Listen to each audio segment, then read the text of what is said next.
കോട്ടയം കാഞ്ഞിരപ്പള്ളി കപ്പാട് പനി ബാധിച്ച് മരിച്ച യുവാവിന് H1N1 സ്ഥിരീകരിച്ചു. കഴിഞ്ഞ ബുധനാഴ്ച മരിച്ച ജേസൺ ജോസഫിനാണ് രോഗം സ്ഥിരീകരിച്ചത്.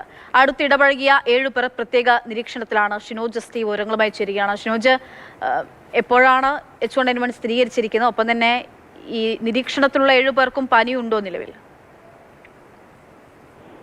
അക്ഷയ, ഉച്ചയോടുകൂടിയാണ് H1N1 സ്ഥിരീകരിച്ചിരിക്കുന്നത്. കഴിഞ്ഞ ബുധനാഴ്ചയാണ് ഈ കാഞ്ഞിരപ്പള്ളി കപ്പാട് ജെയ്സൺ ജോസഫ് എന്നാണ് പേര്, 49 വയസ്സായിരുന്നു പ്രായം. ജെയ്സൺ ജോസഫ് പനി ബാധിച്ച് മരിക്കുന്നത്. ആ സമയത്ത് തന്നെ H1N1 ആണ് എന്ന ചില സംശയങ്ങളൊക്കെ തന്നെ ഉണ്ടായിരുന്നു. അതിനെ തുടർന്നാണ് കൂടുതൽ ടെസ്റ്റുകളും ഒക്കെ തന്നെ നടത്തിയത്. അതിന്റെ ഭാഗമായി നടത്തിയ പരിശോധനയിലാണ് ഇപ്പോൾ H1N1 ഈ ജെയ്സൺ ജോസഫിനെ സ്ഥിരീകരിച്ചിരിക്കുന്നത്. അത്തരത്തിൽ അന്ന് തന്നെ ഈ സംശയമുള്ളതിനാൽ തന്നെ ഈ മരണാനന്തര ചടങ്ങുകൾ ഉൾപ്പെടെ കൂടുതൽ സുരക്ഷയോടുകൂടി പ്രത്യേക പ്രോട്ടോക്കോളുകൂടി നടത്താൻ DMO ഒക്കെ തന്നെ നിർദ്ദേശം നൽകിയിട്ടുണ്ടായിരുന്നു. എങ്കിലും അടുത്ത ഇടപഴകിയിരുന്ന 7 പേർ നിലവിൽ ഇപ്പോൾ പ്രത്യേക ക്വാറന്റൈനിലാണ്. മാത്രമല്ല ഒരു 22 പേരുടെ പട്ടികയും ആരോഗ്യവകുപ്പ് തയ്യാറാക്കിയിട്ടുണ്ട്.